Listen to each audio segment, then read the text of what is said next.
Salutations à tous, c'est le frère Mota Mwanidi. Et aujourd'hui, encore une fois, par la manifestation de la grâce de l'Oba, le seul et l'unique créateur, par son verbe, par le deuxième, le seul enseignant mandatant cette époque, Zulu Lassan. On va aller dans Bible, Kalatambale, la Bible authentique pour cette exhortation, donc le livre de la vérité. Pour vous procurer Bible, allez dans les éditions zululassan.com. Aujourd'hui, on va aller dans le livre de Proverbes, donc Bialaba Mounia, la sagesse au chapitre 30, à partir du verset 1 jusqu'au verset 15. Ici, ce sont les paroles de Wono. Au verset 1, il est écrit « Paroles solennelles de Wono », entre parenthèses, Agour. Donc, les connaissons le nom de Agour dans les Bibles classiques. Mais ici, c'est son véritable nom. Voici ce que cet homme connu déclara, 2 points. Donc, cet homme connu, on nous dévoile ici son identité. C'est quelqu'un qui est connu du grand ordre des choses. Donc, c'est quelqu'un qui est sauvé, qui a mis en pratique les lois et les ordonnances du verbe de l'Oba. Parce que plusieurs veulent être connus dans la société, donc par les non-initiés, les blancs, les sans-mêlés. Ils veulent être soi-disant importants, veulent se faire paraître aux yeux des personnes qui n'obéissent même pas les lois, qui, par rapport même à la moralité, la sanctification, ils ne mettent pas en pratique. Mais ce n'était pas le cas ici pour Wono. Voici ce que cet homme connu déclara. 2 points. Verset 2. Oui, je suis moins instruit par rapport à un initié en chef. Point. Donc, en comparaison avec un initié en chef par rapport à sa connaissance, il est moins instruit. Mais ça ne veut pas dire qu'il est moins instruit que les non-initiés ou les blancs et les sans-mêlés. Non, il a néanmoins une connaissance, une certaine connaissance. Mais il y a certains degrés. Donc, parce qu'il y a initié en chef, il y a aussi initié en chef consacré. Verset 3. Je n'ai point encore, acquis la sagesse interdite, virgule, et je n'ai pas accès à la manifestation de la connaissance de celui qui est. Point. Donc ici, il fait part par rapport à son degré d'initiation, de connaissance. Il dit, je n'ai pas encore acquis la sagesse interdite. Donc, il ne se prétend pas qu'il connaît tout, qu'il a la sagesse, la connaissance, ici la sagesse interdite ou la connaissance de celui qui est. Donc, ça montre aussi dans ce verset son humilité et qu'il connaît sa position. Verset 4. Qui est monté dans le non visible et en est revenu. Point d'interrogation. Qui a manifesté le vent par la manifestation de sa volonté. Point d'interrogation. Verset 5. Qui a enveloppé les eaux par la manifestation de sa puissance. Point d'interrogation. Qui a établi les limites de la terre. Point d'interrogation. Quel est son nom? Quel est le nom de ses 2 fils aînés? Dis-moi si tu le sais. Donc, voici des questions, des questionnements qui poussent donc à la réflexion. Ce sont des réflexions pour l'ouverture aussi par rapport à la connaissance. Parce que ce sont des bonnes questions qu'il faut se poser. Plusieurs sont dans le visible, ne se posent pas des questions, même par rapport à des bonnes questions. Ou quand ils vont faire des recherches, ils vont aller chez ceux qui ne sont pas initiés, ceux qui ne sont pas mandatés, pour obtenir certaines réponses. Mais, bien évidemment, ces réponses-là vont les égarer encore plus. Donc, au verset 6, il est écrit « Toutes les promesses du verbe de l'Oba sont dignes de confiance. » Point. Parce que le verbe de l'Oba, c'est la vérité. Toutes les promesses. Toutes les promesses. Donc, il n'y a pas d'exception. Ce n'est pas comme certaines personnes qui ont dit « Oui, je te promets ceci, je te promets cela. » Et après, ils n'accomplissent pas. Parce que certaines personnes, même parfois, quand ils vont essayer de vouloir promettre, parfois, ça va être avec certaines intentions, bon, pas de mauvaises intentions, mais ça va être dans l'empressement. Et comme la personne ne maîtrise pas le temps et l'espace, ne connaît pas le futur, qu'est-ce qui va l'arriver demain?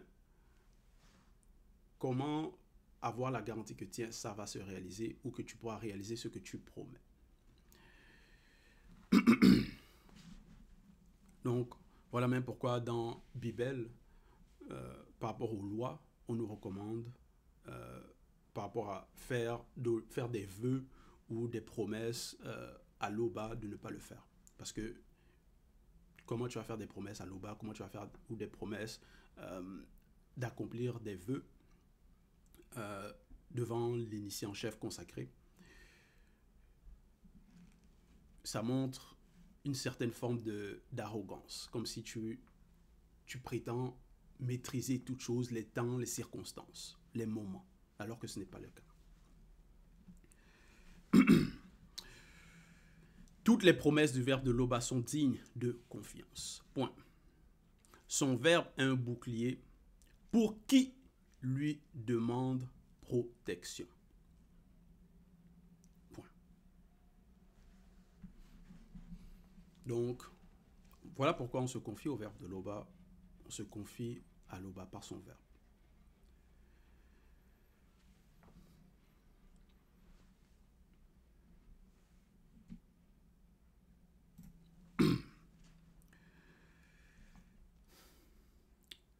Verset 7. N'ajoute rien à ces paroles, point. Sinon, virgule, Moutatedi, l'entité, donc celui qui guérit, qui intronise les initiés, te réprimandera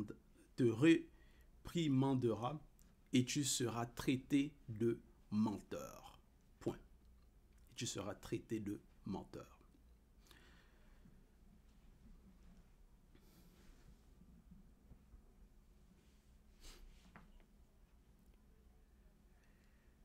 Verset 8. L'Oba, mon souverain, virgule. Je te demande deux faveurs. Point. Accorde-les-moi, je te prie, virgule, jusqu'à la fin de mon existence dans le visible. Point. Donc, il reconnaît néanmoins que l'Oba est son souverain. Il demande des faveurs, deux faveurs. Qu'est-ce qu'il va demander? Qu'est-ce que cet homme connu demande? Verset 9. Éloigne de moi mots et mensonges, virgule. Éloigne de moi mots et mensonges. Et ne me laisse pas devenir trop pauvre ou trop riche. Point. Donne-moi juste ce dont j'ai besoin pour vivre. Point. Donc, il veut juste être, par rapport à la richesse, confortable, pas être trop dans la richesse, donc trop de biens. Parce que aussi, la richesse, si tu deviens riche, extrêmement riche, et si tu n'es pas prêt spirituellement par rapport à la connaissance aussi, comment... Parce que derrière la richesse aussi, ça peut ouvrir certaines portes. Ou par rapport aux non-initiés, ou par rapport même aux esprits, pour t'attaquer ou pour passer au travers de cette richesse-là, pour t'attaquer, te faire du mal. Par exemple,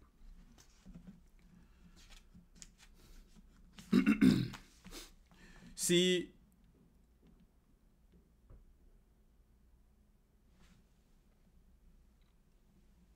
tu es riche et tu es extrêmement riche, par cette richesse-là, tu te dis, bon, à quoi me sert le verbe de l'Oba? J'ai tout, bon, par rapport aux richesses, à quoi ça me servir d'obéir aux lois et aux recommandations du verbe de l'Oba? Qu'est-ce que ça va apporter? J'ai le toit, j'ai la maison, j'ai les champs, j'ai des animaux en grand nombre, j'ai l'argent, j'ai l'or. Donc, dans l'arrogance, dans ces raisonnements, avec cette richesse-là, ça peut donc, ça peut ouvrir la porte à l'arrogance.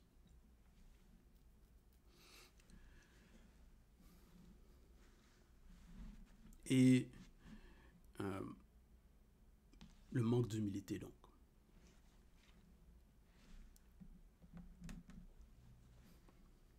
Donc voilà ici par la sagesse aussi, il demande de ne pas être trop pauvre non plus, parce que avec la pauvreté, ici, bon, il va expliquer aussi. Au verset 10. Si je possède trop, virgule, je risque de trahir en disant 2 points. À quoi le verbe de Loba sert-il? Point d'interrogation. Si j'ai trop peu, virgule, je risque de voler. Voilà. Et de déshonorer ainsi la loi du verbe de Loba. Point. Voici, c'est un risque.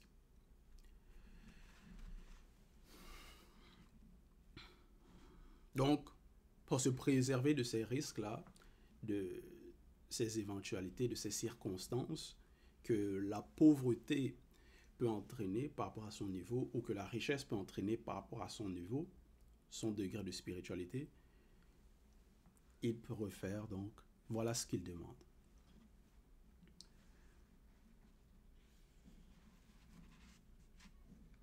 Donc, il préfère donc avoir simplement ce dont il a besoin. Et aussi, il dit, éloigne-moi des mots et mensonges. Certaines personnes aiment être avec des personnes qui mentent constamment. Certaines personnes aussi sont elles-mêmes des menteurs.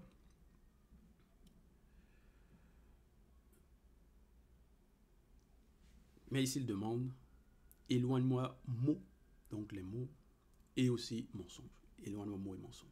Donc, ce genre de paroles et les mots, donc, ça va représenter des douleurs, des attaques, des tribulations, tout ça.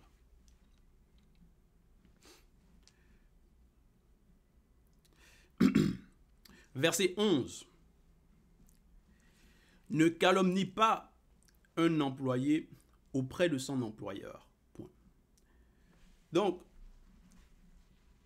bon, ici, parce qu'on est dans Proverbe, ce n'est pas seulement donc Mon, donc connu sous le nom de Salomon, qui a écrit des Proverbes. Ici, au verset 11, il donne de bons conseils. Il dit, ne calomnie pas un employé auprès de son employeur. Point. Sinon, virgule, sinon, il te maudira et tu paieras pour ta faute. Point. Certaines personnes, donc,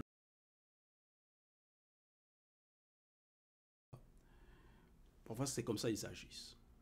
Parfois ça peut être le racisme. Ils vont haïr une certaine personne simplement à cause de sa couleur et vont aller calomnier à l'employeur parce que derrière il y a donc la haine, où il y a aussi différents motifs. Mais déjà par rapport à calomnier, qu'est-ce que la calomnie? Bon, plusieurs définitions ici. Il y a déjà accusation mensongère qui porte atteinte à l'honneur ou à la réputation de la personne. Donc ce sont des accusations mensongères. Délibérément mentir à propos de quelqu'un. Donc afin de discréditer, nuire à la personne. Synonyme, il y a aussi détracteur, voilà, il y a plusieurs comme ça, diffamateur, et on a donc, voilà, diffamatoire, faux, mensonger. Donc ce sont les mensonges. Et là, c'est même, parce qu'il dit aussi auprès de son employeur. Parce que si ça arrive, si maintenant cet employeur-là, il n'a pas le discernement ou peut-être on t'accuse à tort, on accuse quelqu'un à tort, on peut renvoyer la personne à cause de ce calomniateur-là. et où il sera mal vu, mal perçu, là où il travaille. Sinon, il te maudira. Donc, parce que ce qu'il va ressentir quand il sait que, tiens, cette personne-là dit des mensonges à mon sujet, maï, il veut peut-être qu'on me vire, tout ça là. Donc, il va aussi ressentir certaines choses. Et il est écrit ici, sinon il te maudira. Donc, il voit aussi que, tiens, parce que tu veux son mal, tu veux son tort, tu veux qu'il perd son emploi, tout ça là, injustement. Donc, il va aussi vouloir qu'il y ait des répercussions à ton sujet, au sujet de la personne qui calomnie. Sinon, il te maudira et tu payeras pour ta faute. Voilà.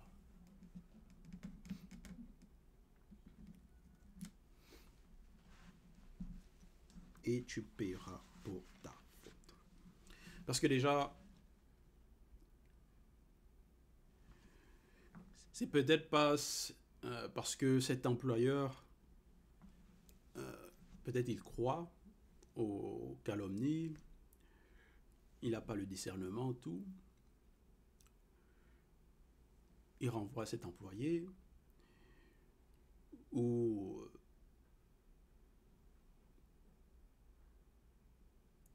peut-être ça peut être enlever des promotions, ça peut être, voilà, mal voir la personne.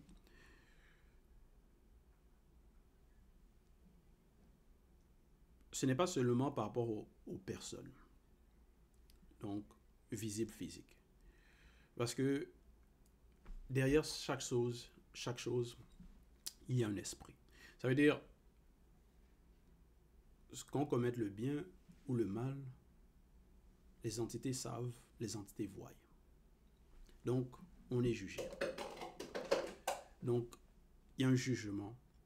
Si, même par rapport déjà à la conscience, notre conscience même, déjà nous juge. Et si on meurt dans la faute, on passe au jugement.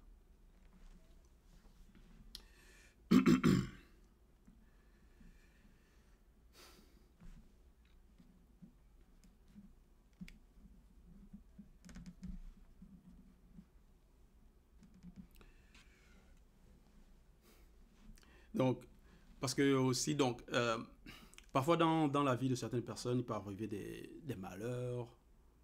Personne peut se demander, mais oh, qu'est-ce qui arrive? J'ai une malédiction, c'est quoi?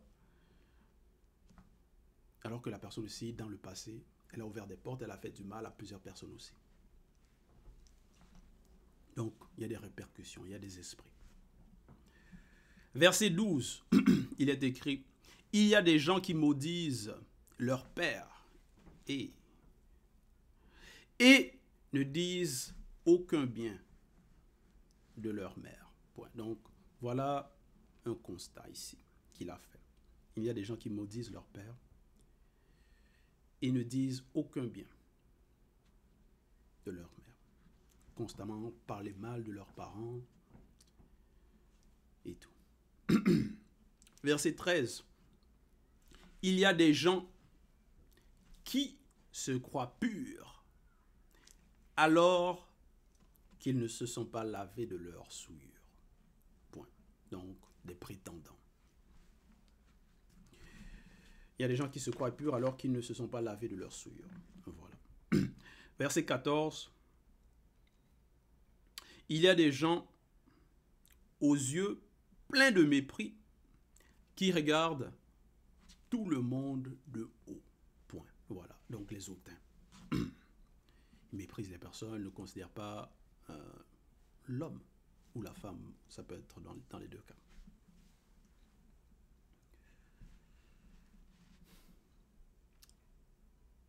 Verset 15.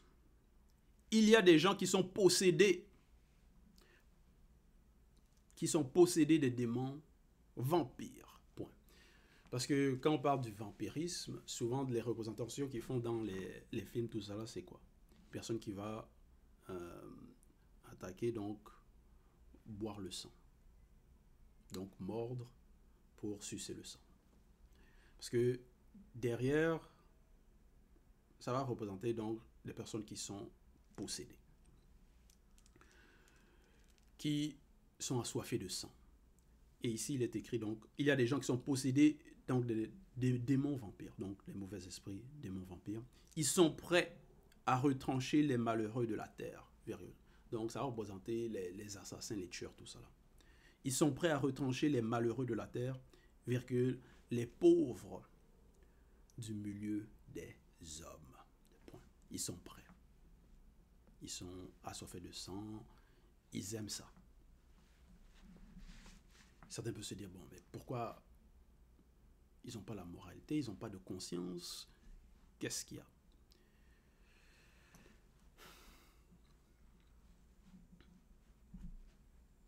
Parce que derrière aussi, donc, il y a des mauvais esprits.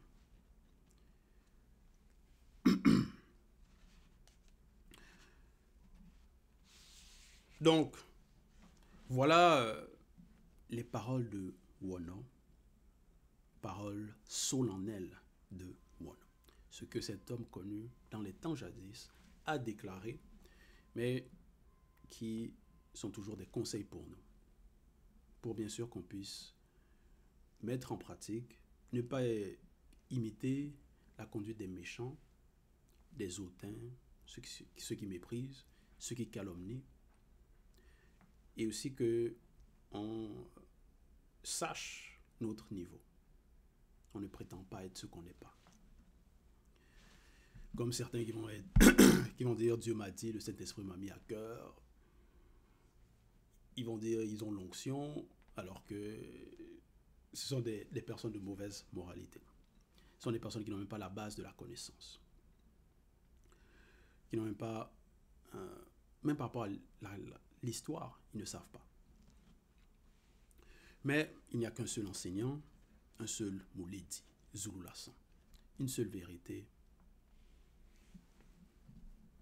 Donc, une seule Bible authentique, Kalatambale. Un seul créateur, Loba, le seul et l'unique. Toute gloire à Loba, le seul et l'unique créateur.